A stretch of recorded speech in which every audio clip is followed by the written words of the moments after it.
Hi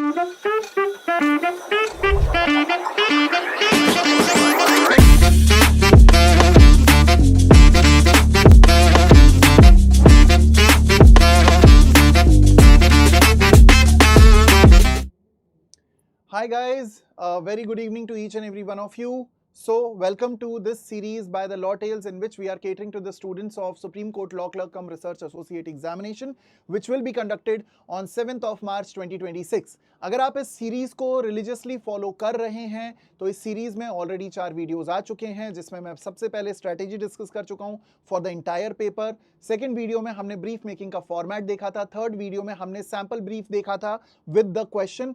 fourth जो पिछला session था उसमें हमने कवर किया था the format of a draft research memo, क्या फॉर्मेट होता है उसको हमने डिस्कस किया था। आज हम लोग डिस्कस करने वाले हैं एक सैंपल को, सैंपल आंसर को, एंड प्लस जो क्वेश्चन होता है उसको। एंड हम ये देखने वाले हैं कि कहां से हमने कौन सी जानकारी पिक की थी जिसके बेसिस पे आप ड्राफ्ट रिसर्च मेमो बनाते हो, जो कि एक 1 पेजर ही होता है। तो बिना किसी डिले के सेशन को शुरू करते हैं। आपको इस सेशन और हमारे सारे पुराने सेशंस की पीडीएफ मेरे टेलीग्राम हैंडल यानी द लॉ टेल्स के टेलीग्राम हैंडल पे मिल जाएगी। आप चाहें तो क्यूआर कोड को स्कैन करके डायरेक्टली टेलीग्राम पे जा सकते हैं या टेलीग्राम पे सर्च कर सकते हैं @the_shubham_sir and you will be directed to our telegram handle.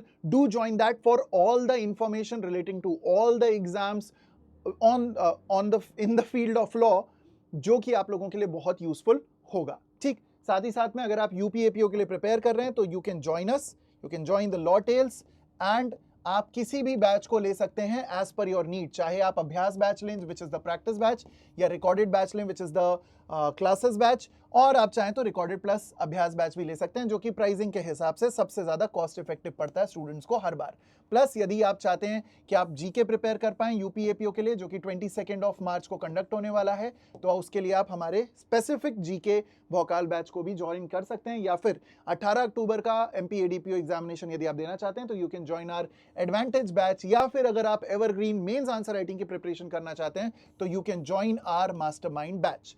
चलिए, सो हम लोग फॉर्मेट को ऑलरेडी डिस्कस कर चुके हैं। अब हमें सीधे आना है towards the question that we have covered for the entire case. अब देखिए 2025 का जो आपका क्वेश्चन पेपर था, यहां पे ये देखिए, ये आपका 2025 का क्वेश्चन पेपर है for the draft research memo. This is paper number 2। हम लोग यहाँ पे क्वेश्चन नंबर 2 की बात कर रहे हैं।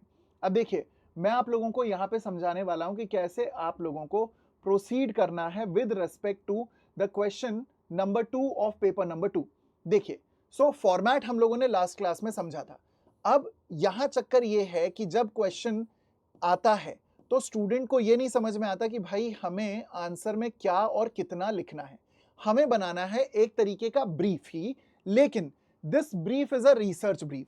रिसर्च ब्रीफ का मतलब क्या होता है? आपके सामने एक प्रॉब्लम होती है, आपके सामने एक क्वेश्चन होता है, उस क्वेश्चन के आधार पे आपको अपना एनालिटिकल आंसर लगाना होता है।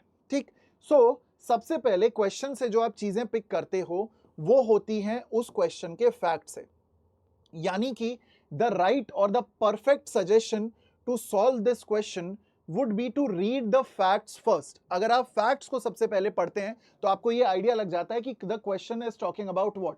इनफैक्ट मैं रिकमेंड करूंगा कि जब भी आप क्वेश्चन को एड्रेस करें या क्वेश्चन को पढ़ें तो हमेशा क्वेश्चन के लास्ट 3-4 लाइंस को पढ़ें, ताकि आपको क्वेश्चन ऊपर से पढ़ना ठीक है, वो तो फैक्ट है, नीचे यदि पढ़ेंगे तो आप ये तुरंत पकड़ लेंगे कि what this question is about. अब आपके माइंड में एक प्री डोमिनेटेड थॉट आ जाएगा कि अच्छा, ऊपर से मुझे अल्टीमेटली डिसाइड यही करना है। जैसा हम लोग 11th-12th में अनसीन पैसेज के पेपर में करते थे, इंग्लिश पैसेजेस में, कि हम पहले क्वेश्चंस पढ़ते थे फिर आंसर्स पढ़ते थे। इन द सेम मैनर आपको क्वेश्चन देखना है, क्वेश्चन में लास्ट लाइन देखनी है। Thereafter an FIR was filed under section 302 of IPC and section 25 of Arms Act. An investigation led to the filing of charge sheet. Once the case was so and so, the learned trial court convicted Pawan, who then preferred an appeal before the Honorable High Court. तो ये research brief जो है वो आप honourable high court के लिए बना रहे हो, और मामला क्या है? मर्डर का है, और मामला जो देख करके समझ में आ रहा है वो हल्का फुल्का ट्रांसफर ऑफ मैलिस का दिख रहा है। तो ये आपने पहले ही पकड़ लिया। इससे आपके दिमाग में ये क्लियर, माइंड क्लियर हो गया कि अब जो मैं ऊपर से पढ़ने वाला हूं मुझे उसमें जज क्या करना है। ठीक, इसके बेसिस पे आपकी शुरुआत आसान हो जाती है। You are able to think in that direction, number 1। Number 2, जब आप अपना आंसर लिखते हैं जब आप अपना आंसर लिखते हैं तो आंसर में जैसा मैंने आपको फॉर्मेट बताया था, फैक्ट्स ऑफ द केस होते हैं, रेलेवेंट प्रोविजंस होते हैं और इश्यूज होते हैं, facts of the case, issues, relevant provision and your conclusion. So when you see to that, facts of the case देखिए यहाँ पे एकदम यहाँ पे टोन डाउन करके फैक्ट्स ऑफ द केस लिखे गए हैं, आप लोग देख सकते हैं।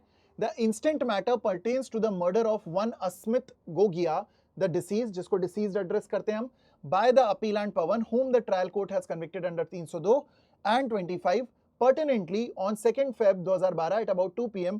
After having an altercation with his business partner Nayan, the appellant pulled out a revolver, shot at Nayan thrice.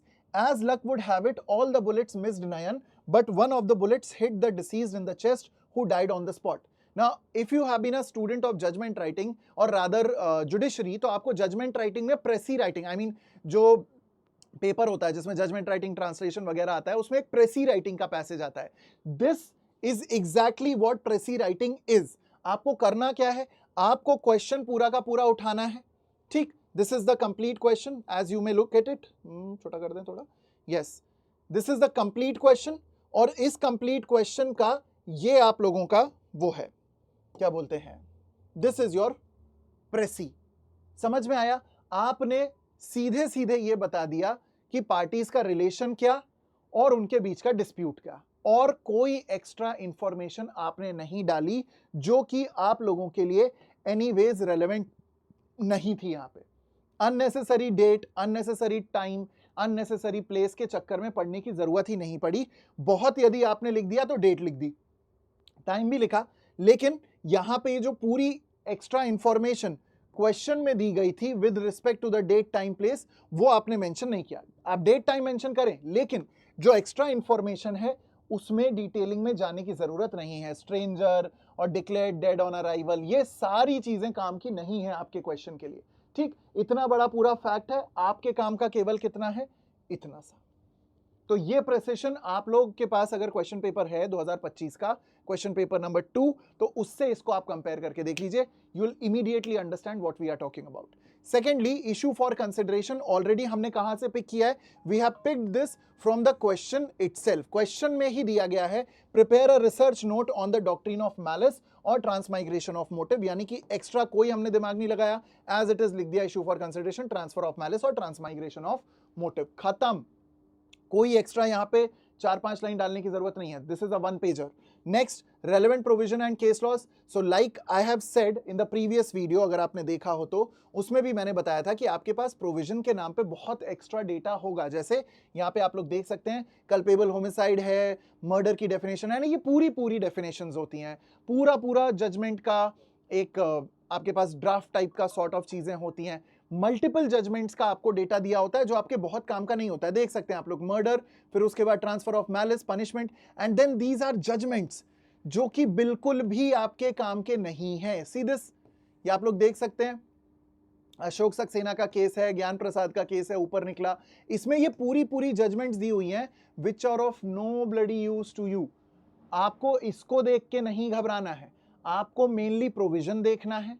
आपको यह पता होना चाहिए कि केस लॉज में लास्ट के जो 2-3 पैराग्राफ्स हैं उसमें कोर्ट की ऑब्जर्वेशंस होती हैं, उसको आपने शॉर्ट में देख लिया, और प्लस आपके जो लैंडमार्क जजमेंट्स की लिस्ट आई हुई थी, क्या उसमें से कोई केस रेलेवेंट है जो यहां पे एप्लीकेबल हो सकता है। When you apply all this knowledge along with the provision, you will immediately understand कौन सी केस की कौन सी बात तुम्हारे काम की है और कौन सी नहीं है। सो अशोक सक्सेना है, उसके अलावा और भी बहुत सारे यहाँ पे नीचे आपको बहुत paragraphs and extra data information मिलती है। देखिए, again these are cases, state of Maharashtra versus Kashi Rao and others, 27 August 2003। तो ये बहुत सारा एक्स्ट्रा डेटा है which is of no use to the students. So हम क्या करते हैं, हम सिर्फ उतने पोर्शन को पिक करते हैं जो हमारे काम का होता है, दैट इज पहले रेलेवेंट प्रोविजन लिखते हैं और फिर जरूरी सेक्शन जरूरी केस लॉ को साइड कर देते हैं, एंड दैट्स ऑल। वो यहां पे आप लोगों को देख करके समझ में आ जाएगा। देखिए, 301 को लिखा हमने क्योंकि वही डील करता है, 299, 300 किसी काम के नहीं थे। फर्दर यहां पे देखिए, provision essentially stipulates, genesis of the aforesaid provision बता दिया हमने कि कौन सा केस डील करता है इस प्रोविजन से, प्लस हमने शॉर्ट में इलैबोरेट करके बता दिया कि ये जो केसेस हमने देखे, इन केसेस में क्या क्या चीजें बोली गई हैं।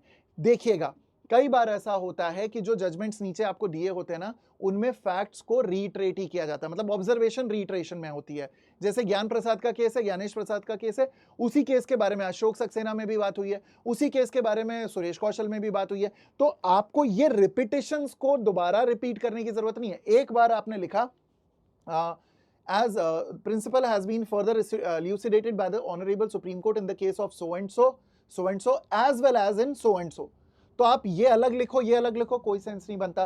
काम की चीज आपने लिखी, जो आपके काम का ऑब्जर्वेशन था उसको आपने अंडरलाइन कर लिया, एंड साथ ही साथ में आपने लिख दिया what is to be noticed is to invoke section 301 A shall not have any intention. ये चीज आपको जजमेंट से पिक करनी है। या आप जजमेंट के पैराग्राफ लास्ट के जो 2-3 पैराग्राफ्स होते हैं उसमें से ये ऑब्जर्वेशन को पिक करते हैं, या फिर अपनी नॉलेज से लिखते हैं। या नॉलेज से तो खैर लिखने की जरूरत नहीं पड़ती if you are quoting a judgment, otherwise आपने अगर लैंडमार्क जजमेंट्स पढ़ रखे हैं तो वहां से भी आपका काम यहाँ पे हो जाता है। एंड लास्ट में आप लिखते हैं अपना conclusion again a very precise thing, applying the doctrine of transfer of malice as laid down in so and so as interpreted by Supreme Court, it is evident that the appellant Pawan would be guilty of murder of the deceased Asmit Gogia. Even though the appellant did not intend to kill the deceased, it cannot be ruled that the killing took place in the course of firing shots at Nayan, which the appellant knew to be likely to cause Nayan's death. The intention to kill Asmit would apply to the appellant by way of the operation of law. So the whole idea is that you cull out the entire summary of the case and give it in the form of a conclusion. Now, as you can very well see, the conclusion is not more than 8 lines. इतना ही है, तो आपका जो पूरा answer भी create होगा वो इतना ही बड़ा आंसर है। As you can see 1, 2, ये भी हमने फॉन्ट थोड़े बड़े साइज में रखा है, अदरवाइज इसके फॉन्ट को अगर आप छोटा करेंगे, लाइन के बीच की 1.5 की स्पेसिंग को थोड़ा मतलब कम रखेंगे, तो ये चीज एक पेज में भी आ सकती है। सो ये बहुत आपको इलैबोरेट नहीं करना होता है। So this is what we have to cull out of this huge humongous question.